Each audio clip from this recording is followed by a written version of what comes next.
This video is not meant for children and is brought to you by support from Patreon.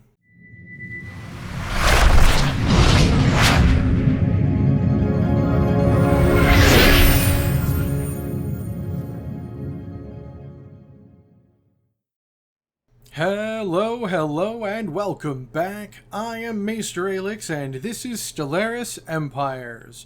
We are right back where we left off here on the Empire creation screen. But before we go into this week's episode, I'd like to give a shout out to everyone who is watching these videos, and for everyone who gives a thumbs up, shares these videos around, and of course subscribes. It really helps out the channel, and I appreciate everyone who does. But let's get into it. Alright, today we are looking at Imperial Fiefdom. Now the description on this is super small, however, there's way more to it than you think. Our first endeavors beyond our home planet was a painful one, subtly and brutally subjugated at the whims of a foreign galactic power. Now we look towards a future which we have no longer live in the shadow of another empire. Or you could really lean into it. So, let's go into it.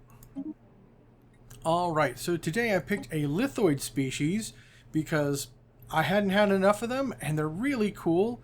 And mechanically, there's not a huge difference other than a lack of food that really makes a difference. But I wanted to use this portrait for a while, and the whole like seething anger thing looks great to me.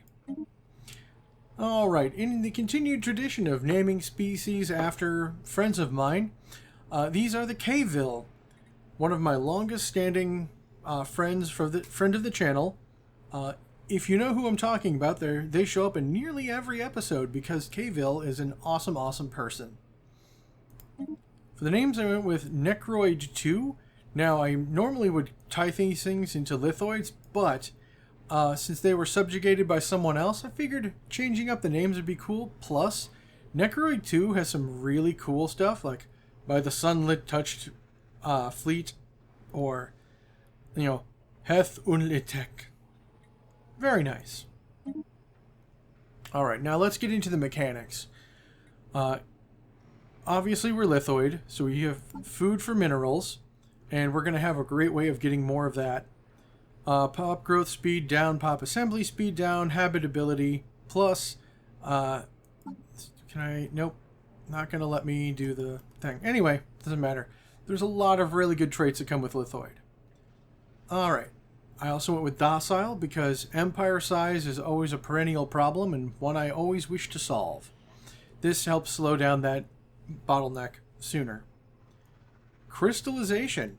Each pop working as a slave or better produces 0.02 monthly organic pop assembly. This stacks with other sources of monthly organic pop assembly such as clone vats or spawning drones. The lithoid trait modifies this trait's effects. But yes, this gives us slightly better pop growth speed, which is also going to be reduced by being lithoid, so slightly better, still bad. And repugnant. Amenities from jobs are down by 20%, but since we don't have to produce food, we'll have more people to produce amenities. Our homeworld. I went with Luktorth. It sounds very Necroid, and I like that. A frozen world, because that looks just supremely beautiful, with the lithoid cities, which I did, obviously. And room 20 out of 32 has this beautiful old stonework. And for me, it's, you know, the old stonework, it's stone, your lithoids make sense, but it has some chips and fractures showing that the Necroid influence is taken over.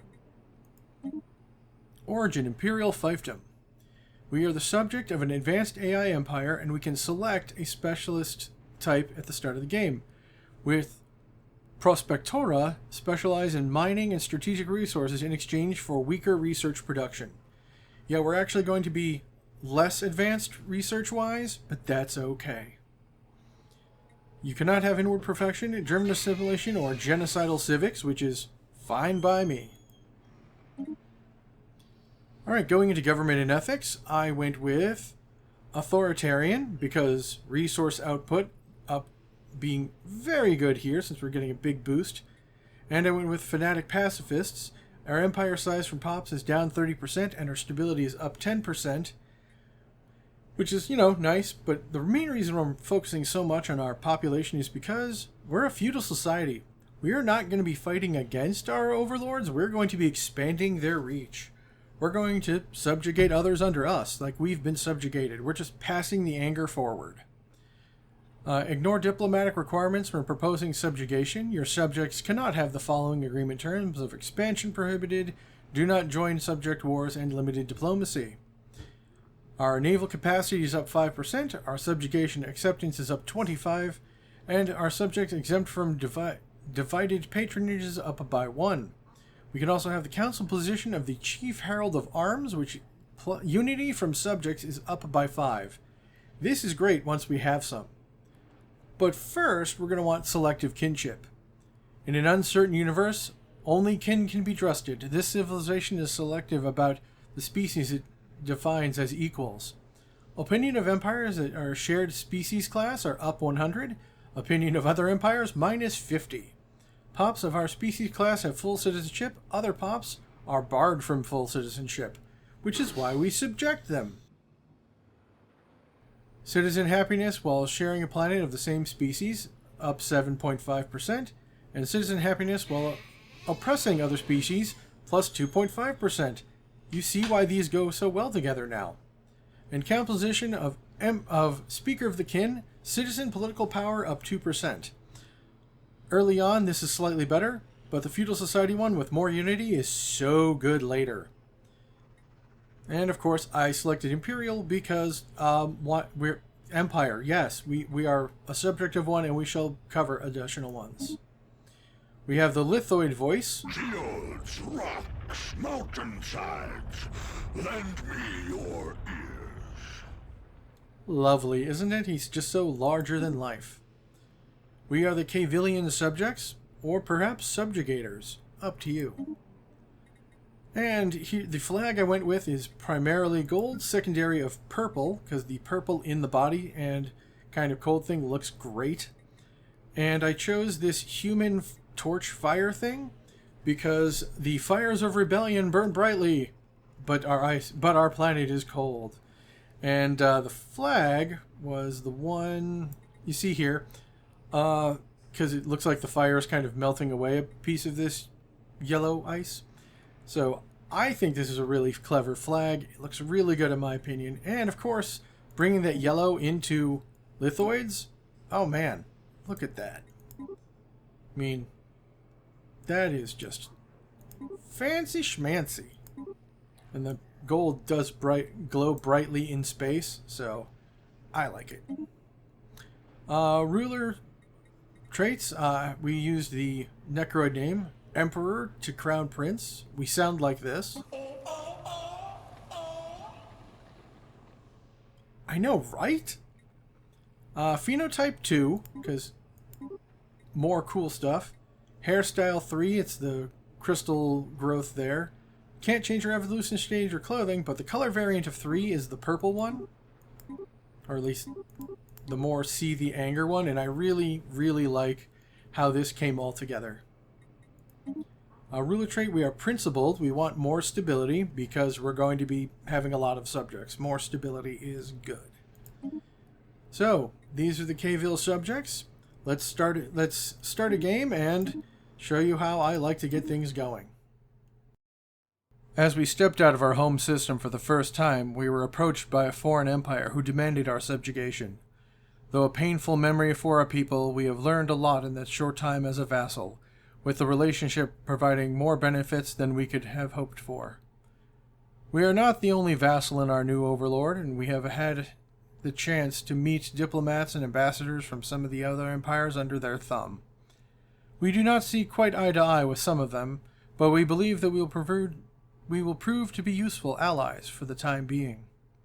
Though we are looking forward to a day when we once again can decide our own future, we will accept our subject for now, and make the most of the situation we have been put in. Yes, quiet resignation, but there is some advantages, because you got all these friends over here. Species, no, was it? Look, we already have other friends. So that is a valuable resource to take advantage of. Alright, so we're just a couple days in and we get to make our first real decision. And here's where we can pick our specialization. Scholarly, bulwarks, military focused. We'd like to a material and mineral focused. So, yeah, read over your choices, make the one you like best. I'm going to go with Prospectora. Alright, so we get to our first point where we can pick our traditions. There are two that just scream to take me right away. That's diplomacy. That's if we want to work with the other people under a federation. Or domination. This really maximizes our worker output and does some very good other things. Monthly influence, official capacity, edict funds, council experience, capital buildings and housing buildings provide +1 housing each. Enforcers produce unity, more output, and grants access to the hegemony federation type, which, if we want to make a federation, that is a very good one. Diplomacy, also very good, but I'm going to go with domination first, because we're already leaning into the whole worker output thing, so why not really lean into it? Alright, I finished the domination tradition. Now we're going to go into our first ascension path, and while there's a lot of good choices, I'm going to go with shared destiny, because subject exempt from divided patronage, +1, yes please, more envoys, leads to more diplomacy, and actually more sneaky bastard stuff too. So we're going to go with that for now. Alrighty, well, you get the idea. These people are going to be good at backing up your empire and eventually banding up everyone else to fight against them. So start your own micro-empire, use the advantages that you've been given to do that. Just keep playing, keep watching the events, and I'm sure you'll have yourself a grand old time. Yeah, these guys aren't military setup, but they don't need to be. They have a good economic backbone, they produce quite enough stuff, and with diplomacy, you'll do well. Though the added challenge of we only really like other Lithoids does have its advantages. Just be careful. So with that being said, here's where I'm going to say thank you all for joining me. I really hope you're enjoying this series as much as I'm enjoying making it for all of you. If you do, you know what to do, and that's to like, comment, and of course subscribe. It's a little click for you, but a really big deal for me, and I greatly appreciate everyone who does. And speaking of people I appreciate, coming up next is the list of people who've gone down to the comments, clicked the link, saw my Patreon, and said, yeah, I want those rewards. And I'd like to give a special shout out to all my patrons who help make these videos possible. Aaron Smith, Brian Pelfrey, Chris Armstrong, Dennis Detman, Harry Thompson, and Mark Milius. Thank you all so much for your contributions. I wouldn't have this channel without you. Thank you very much.